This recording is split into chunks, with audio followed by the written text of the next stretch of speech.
Buongiorno ragazzi da Città del Messico, siamo pronti a visitare la città? Yes! Adesso siamo a Zócalo, la piazza principale, questa è la cattedrale, adesso andremo anche a visitarla, venite con noi. Siamo nella Plaza della Constitución, el Zócalo, questa è la mega bandiera messicana, quello che vedete qua è il Palacio Nacional e questa è la cattedrale. Entriamo nella cattedrale del Zócalo, andiamo a vedere com'è al suo interno.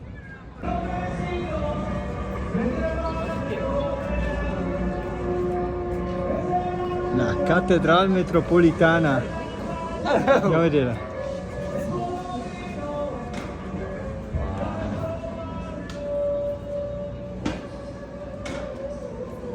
Siamo sulla Calle Madero, stiamo facendo una passeggiata e arriveremo fino alla torre latinoamericana.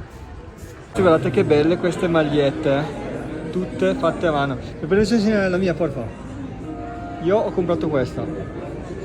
Bella, eh? Bello acquisto.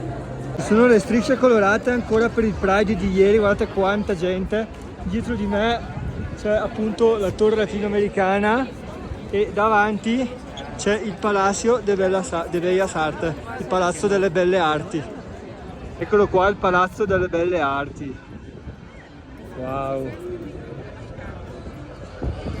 E dietro di me appunto la torre latinoamericana.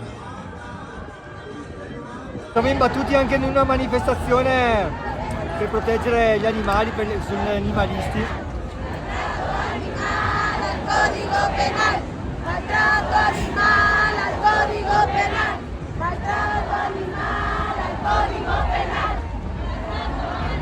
Questo è l'emiciclo a Juárez, potrebbe essere definito come un altare della patria.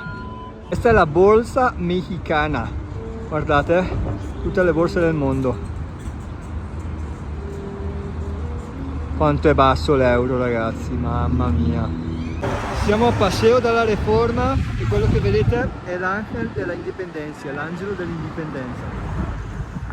Questo, ragazzi, è Paseo della Reforma, abbiamo camminato per circa 4 km per arrivare fino a qua ed ecco a voi l'Ángel de la Independencia.